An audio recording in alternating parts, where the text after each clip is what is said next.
All right, preparing a live stream webinar. Cool, that looks good. Hello, Sharon, how are you? All right, any questions? There we go, I've connected to YouTube. Holy moly, it worked first time. There you go. Okay, so Nisha's taking her exam on September the 2nd. Just write into the chat when you're taking your OET. I'd be very interested to know. All right, so let me just check that that's working. That's working. Cool. Hello, my name's Jay. I'm one of the expert OET teachers here at E2 Language. What we're going to do in this live class is carry on from the live class that came last week. Last week we looked at OET Writing, how to select case notes. This week we're going to look at OET Writing Step 2, how to organize your case notes. Okay, so there's a 3-step method that you need to be aware of for OET writing. First, you need to select relevant case notes. Second, you need to organize them into a coherent, logical structure. And I guess number 2 and 3 sort of come together because at the same time, simultaneously, you also need to transform those case notes into grammatical sentences. So, number 1 is definitely a separate task in itself. Number 2 and 3 sort of come together. You organize and transform at the same time. But just for this live class's sake, I'm going to separate them out into 2 and 3. Okay, so we're going to look at how to organize your letter. What I mean by that is 2 things. I'm going to look at how to organize your letter at the macro level, at the letter level. Then we're going to look at the paragraphs themselves and work out how to organize your paragraphs as well. So there's sort of 2 forms of organization going on, okay?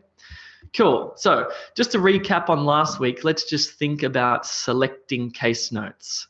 So it's all according to the task. According to the task, you choose relevant case notes and you ignore irrelevant case notes. You have a word limit of between 180 and 200 words for the body of your letter, okay? This means that you must ignore some case notes. You cannot include all of the case notes and write under 200 words, okay? So yes, you need the skill to locate relevant case notes, but yes, you need to have the courage to ignore specific case notes as well. That's what it comes down to. Right? So you need to ask yourself 4 things, I think. The first question is critical. The first question is, does the reader know the patient? We'll look at that in a second. Second, what is extremely relevant? Because that definitely needs to be included. Third, what is semi-relevant? Because it might need to be included, depending. And lastly, what is completely irrelevant, in which case I'm going to ignore it. So you can sort of break down the case notes into 3 categories: extremely important, semi-important, and not important at all, okay? Think about your case notes like that. The second one is the most difficult because you know what's extremely important, you definitely need to include it, but the semi-important case notes are the ones where you need to sit and think, okay, should I include it or not? Whoops, excuse me, that's my phone ringing. Okay, cool. Let's think about this question here. Does the reader know the patient? I want you to look at these 2 tasks, A and B, below. Tell me which task, A or B, is the one where the reader knows the patient. So, does that make sense?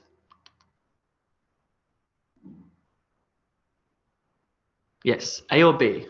Which one is the one where the reader, the recipient of the letter, knows the patient? Let me just have a look at that chat.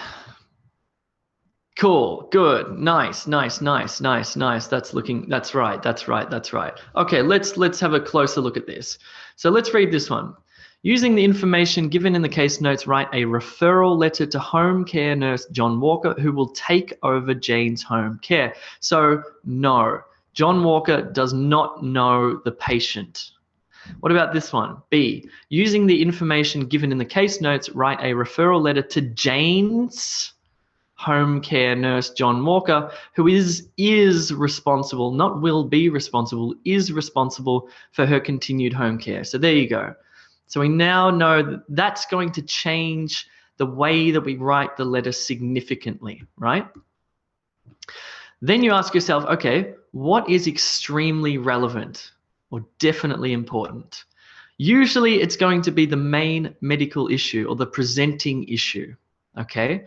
So there will be, of course, you get a lot of case notes with different issues in them, okay? You need to sort of look at those case notes and you think, okay, recent issues, that's not necessarily the most important, but recent will guide you to some degree. Think about urgency, which of those case notes are urgent? And also just think about which one is the main medical issue in the case notes, because usually there will be a single issue that is bigger than the rest. Okay, so you need to ask yourself that, the main medical issue or the presenting issue. Then you ask yourself, okay, what's semi-relevant then? Because usually that will be, there might be a secondary medical issue separate from the main medical issue, or there might be an associated issue. For example, let me think about this. Okay, let's say you're writing to a physiotherapist. Let's say the main medical issue is, I don't know, back pain. Okay. The secondary issue is a broken finger, or maybe that would be reverse, or arthritis might be the secondary issue. So main medical issue is back pain. It's urgent. It takes up a lot of the case notes, but there's a secondary issue which you will also select, which is arthritis. Okay. What about the second one here, which was the associated issue? So let's say there's one for back pain. Let's say the associated issue is headaches. So you'll need to, that's the semi-important one. You'll also need to include that. Okay, fine. Then you ask yourself, okay, fine, what is completely irrelevant? So there might be some unrelated medical surgery from 1972. There might be family history or other issue that's unrelated, like, I don't know, maybe you're writing to the physiotherapist about back pain, and there's family history of cardiovascular disease. Is that going to be relevant to the reader? Probably not. Or maybe there's a social situation like the patient's a school teacher. Is that relevant? Maybe if it has something to do with the teacher standing up all day and the back pain, but maybe not. You need to think critically about these sorts of things. What about unassociated issues? So there might be something completely irrelevant like a chest cold, for example, which is not relevant to the reader, not associated with the back pain, and has nothing to do with who you're writing to, so you should not include it. And then again, issues not relevant to the reader. If you're writing to a physiotherapist, you'll be writing about the physical body. If you're writing to, I don't know, a toxicologist, you'll be talking about blood. If you're writing to the radiographer, you'll be writing about the broken bone, something like that, okay? So think about who you're writing to and whether that information will be relevant to them, or it might be another professional. Keep that stuff in mind. Cool. Let's now talk about organization, because once you've selected case notes, and you can do that, by the way, in the 5 minutes reading time. You get 5 minutes before you start writing in the OET, 5 minutes reading time. Really, you should be using that time thinking about selecting case notes. You can't write anything down, but you can look and you can read and you can think. And so you should be reading the task, looking at the case notes and thinking, okay, relevant, semi-relevant, irrelevant. Then after the 5 minutes, you're going to move on to organization, and you should already have a bit of an idea of structure in your mind of how you're going to structure that letter. So let's look at that. So this is what you're looking at on test day. And in your mind, you should be going like this. You should be going, okay, relevant, semi-relevant, irrelevant. That's what you should be doing in the reading time. Then you're going to think about two main structures for your letter. The first one is by order of importance. And the second structure is by time or visits or chronologically. The key here is that you need to be flexible. There is no set structure to write a referral, a discharge, a transfer letter. Every letter requires you to be flexible and to create not necessarily unique, but a purposeful structure on test day. So you can't really memorize a template, but there are, what I have noticed, that there are two sort of structures that work well, but keep in mind you may need to adapt these on test day. So the first one, by order of importance. Let's look at this one. So this will have sort of four main parts. You'll have the Dear Mr. Smith regarding patient X, for example. But the first sort of introductory sentence or paragraph, it might be 2 sentences, would be the reason for writing and the main medical issue. Then you'll outline the main medical issue in more detail. Then you'll talk about the secondary or related issue before your fourth paragraph, where you talk about the discharge or management plan. So let's think about this. Reason for writing and main medical issue. I'm writing to refer Miss Doe into your care who requires physiotherapy for her broken leg. So there's a bit going on here. Order of importance. So these case notes, the main medical issue would be the broken leg, okay? And you're writing to the physiotherapist and you're referring Miss Doe, so it looks like Miss Doe does not know the physiotherapist. But these are the decisions you make. You look at those case notes, patient has a broken leg, does not know physiotherapist, it's a referral letter. A good introductory sentence would look like this. Fine. Then what you might do, I should also say, so you've chosen order of importance as the structure, order of importance. Then after your introductory sentence, you're going to talk about the main medical issue in more detail, right? You should mention the broken leg right at the end of the first sentence. Then you need to give greater amount of detail about that. Miss Doe broke her leg while surfing. More specifically, she broke her tibia in 3 places. The incident occurred 3 months ago when she was in a remote part of Indonesia. As such, she did not receive adequate medical aid and the break did not heal properly. So you can imagine that this is the first case note here. There might be a case note here. Then there'll be some case note here and a bit of a case note here.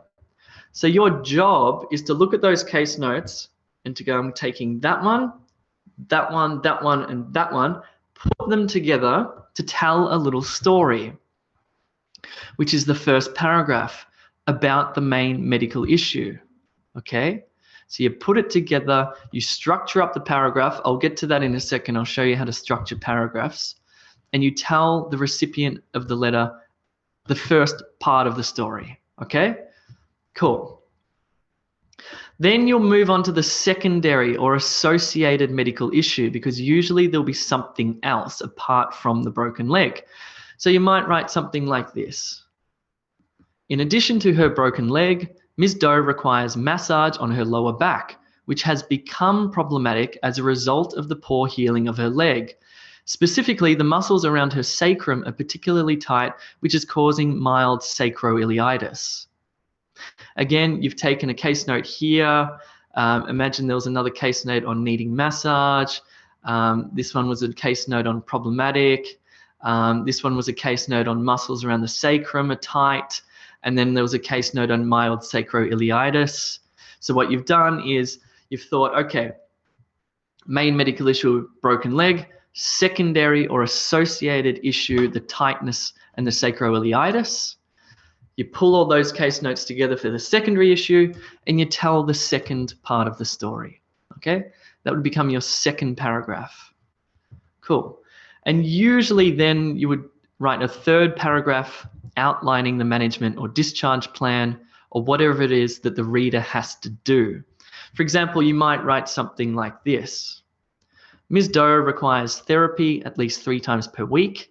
Her x-rays show that because her left leg is now significantly shorter than her right leg, she requires leg extension exercises.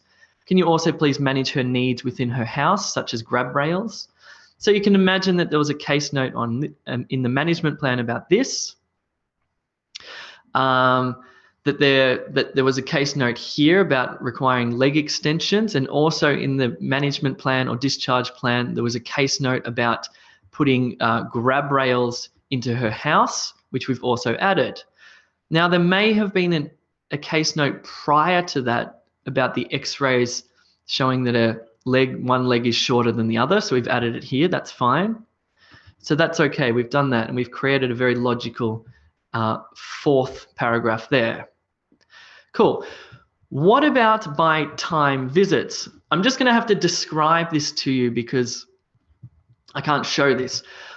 But you may get a set of case notes that have dates, okay? And it says like on the 1st of January 2016, and then three case notes. And then on the 15th of January 2016, and then 2 case notes. And then on the 16th of January 2016, and 4 case notes, etc. And there may be like 8 of these. So basically the case notes are outlining visits to the clinic in which you work, or maybe visits to the hospital or to the dentist or wherever on specific dates. So now we're probably not looking at structuring the letter by order of importance. We're probably looking at how to structure the letter chronologically by time. And this is going to be a different structure because there probably won't be one main medical issue, or there might be, but what the task might ask you to do is summarize those visit dates into a bit of a story. So let's look at that. So we might structure it like this. We would write the reason for writing and the main medical issue, if there is one. Then we might talk about the first visit or visits, the second visit or visits, and we might also talk about the most recent visit. You need to think about how you structure these paragraphs here, because you might combine some visits. You might write, for example, you might write first, second, and third visit. You might combine them all into a single paragraph. Then you might just talk about the 4th visit here because it was different, it was significant, and this will become a single paragraph. And then you might talk about the most recent visit in one paragraph. So you need to decide what you do with those dates and those in that chronology in order to structure it. But let me give you a bit of an example here. So reason for writing and main medical issue. So same, I'm writing to refer Miss Doe into your care who requires physiotherapy for her broken leg. Okay, this is wrong. I've made a mistake here. Let me change this. Who requires care or whatever, something, assessment. Let's say assessment.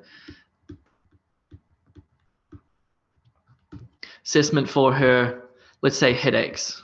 Okay, I've made a mistake. This is my fault. So let's say we're referring Mrs. Doe to a doctor for assessment for her headaches. Okay, cool. So first visit. Upon first visit, Miss Doe was exhibiting signs of fatigue and headaches, which were preceded by bouts of depression. At this stage, she was also drinking heavily. So that's the first visit, and we've summarized those case notes into a nice little story there. Second visit. When she presented again 3 weeks later, her lethargy had worsened. Geez, what's going on, Mr. Teacher? You're losing your mind. Get your grammar right. Had worsened, and her headaches had become unbearable, leading her to take excessive amounts of painkillers. She also described unusual hallucinations at this point as well. So what have I done here? When she presented again 3 weeks later, so you can be creative with how you write this. You don't necessarily have to write, when Miss Doe presented on January 16, 2016. You can say, when she presented the second time 3 weeks later, something like that, okay? Remember, whatever you do, it needs to be readable. It needs to be easily understood by the recipient. Whoever's reading that should go, got it, got it, got it, got it, thank you, good, okay? And let's imagine the third visit, but let's say you've combined, say you've combined the third and the fourth visit together for this one. So the last 2 times I saw her, she was beginning to recover quite rapidly. However, upon the final visit, the symptoms were still extant. As such, she was diagnosed with dengue fever and placed on antibiotics. We are still waiting on the blood tests. Sounds like a terrible hospital experience. She's been diagnosed and then waiting on the blood test, but I wrote this, so don't worry about the technical aspects. I'm just giving you an example. Then you'll move to the discharge and management plan, and you'll say, would you kindly follow up on Miss Doe's blood tests and make sure she is taking her medication? She will also require a visit to the toxicologist in order for her to investigate her fatigue and headaches further. Something like that. Cool. So let's just recap. 2 main ways. There might be on test day, you never know what you're going to get. So just be flexible and be ready. But 2 main ways. First, structure your letter by order of importance, where you outline in the introductory sentence why you're writing, the main medical issue. Second paragraph, details of the main medical issue. Nothing else, just the main medical issue. Third paragraph, secondary or associated issue. Next paragraph, management discharge plan. Or you might get case notes that have dates, and there might be a lot of them, in which case you need to be clever and think about how you categorize those dates. Maybe you combine 3 into a single paragraph and say, on the first few times she visited, something like that. It's up to you. Okay, so they're the 2 main structures of organization. That's at the letter level, at the macro level. Now I want to think about paragraph structure as well, because it's not just at the letter level, it's when you zoom in the paragraphs, each sentence has to be structured into a story in itself as well. Okay, so let's think about clear paragraphs. This is an example of a bad paragraph, and this is something that I see a lot. Ms. Doe has been suffering from headaches. She has a broken leg, which requires an X-ray. On the 3rd of June, she presented with fatigue. Her headaches are frequent and severe. She works at the National Bank of Australia as a teller. She also has a mild chest infection. Can somebody please tell me what's wrong with this paragraph? Why is it unclear? Why is this unclear? I mean, it's grammatically perfect. The vocabulary is good. Sentence structure is excellent, but why would this fail on test day? Please put that into the chat. Let's have a look.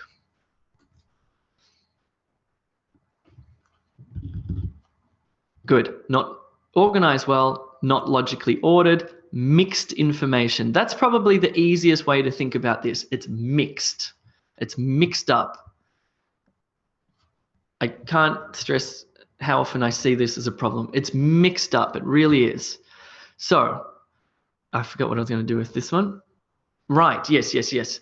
So what you need to do is think about your paragraphs, not just, okay, let's say I'm going to put, this case note, and this case note together. Okay, so I'm going to form a paragraph using these 3 case notes. But then you need to think, okay, is it necessarily 1, 2, 3? Well, not really, because you may do this differently. You may think, okay,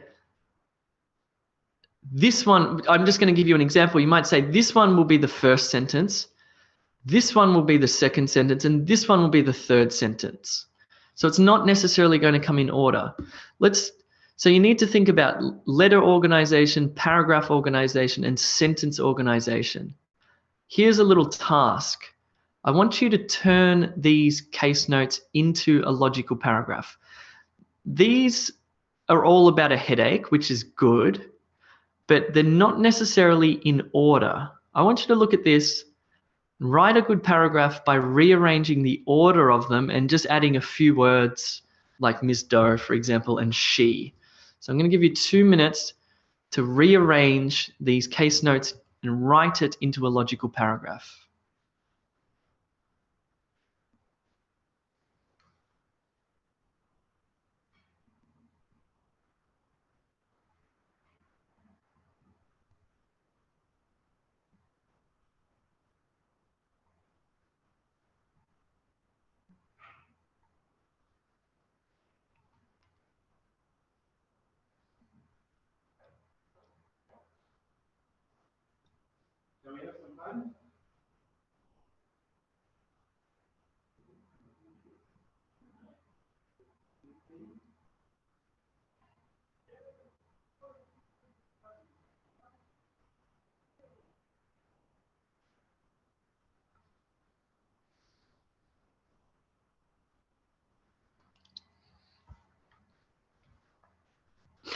By the way, I should have said this at the beginning. You can combine case notes. Anyway, let's have a little look at what you've written so far.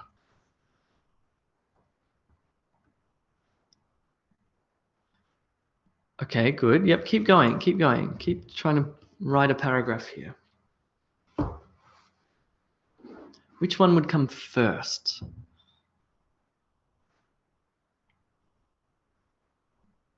And by the way, if you're watching this on YouTube, put your paragraph into the comments below. I'll be interested to see what you write.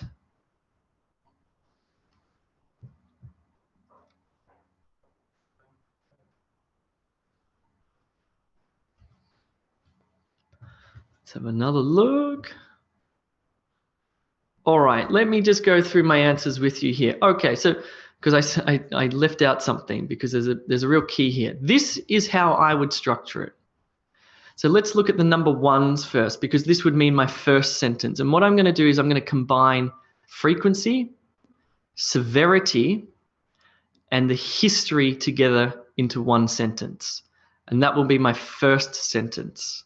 Okay, I haven't yet talked about how you combine case notes into a single sentence, but that's a real skill. Number two, my second sentence, I'm going to combine headaches occurring at work and smoking may contribute to headaches. Can you see how these two relate to each other? You can see how they would form a logical sentence, and you can see how that would form the second sentence, the causes of the headaches. And then finally, the third sentence is the medication, and I would put this as the third and only sentence. Patient takes Nurofen for headaches. So this is what my paragraph looks like. Sorry, I wrote Jane. You didn't know her first name, just whatever, Ms. Doe. Sorry, Ms. Doe. Ms. Doe has, again, I wrote this too quickly, has a 6-year history of headaches, which are both frequent and severe. Her headaches occur when at work and may be caused by her smoking. She takes Nurofen for her headaches. Okay, so I had the 6-year history of the headaches. This was number one, which are both frequent and severe. So I combined these 3 case notes into my first sentence because I thought history was the first one that should come first. I mean, that makes logical sense to me. Now I'm talking about causes. So her headaches occur when at work and may be caused by her smoking. So I thought that would be a good second sentence to combine the 2 causes into my second sentence.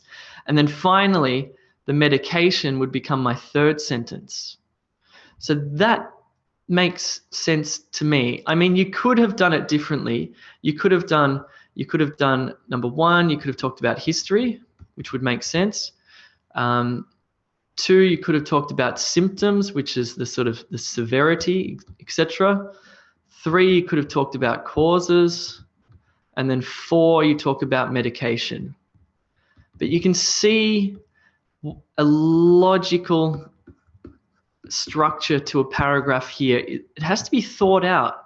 History, symptoms, causes, medication. So they would be your 4 sentences. And as the reader of this letter, I get that instead of having causes, medication, history, symptoms, which doesn't make much sense, I would rather have history, symptoms, causes, medication. So it's up to you to structure your paragraphs logically, to look at those case notes not just put them together logically, but think about also which ones can be combined, because that's how you squeeze more information into the body of your letter without taking up the word count. Synthesizing case notes is really an amazing skill to have. By the way, I should say, if you're not an e2language.com member, you should become one so you can get feedback on your writing and expert tutorials and lots of practice materials and help. So do sign up for a free membership, and if you're a free member, do think about upgrading. Cool. That, my friends, is it. So what I'll do now is I'm going to go to the chat and I'll answer any questions you may have.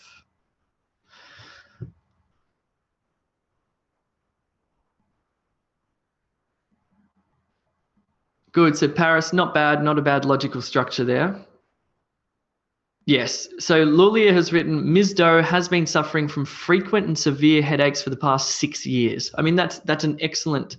History didn't come first, but it was in the first sentence. So that's really critical. Smoking can contribute to headaches, for which she takes Nurofen. Good. Yes. Okay. It's looking good. It's looking good. Good. All right. Let me check out YouTube, see what's happening on YouTube. Any questions there?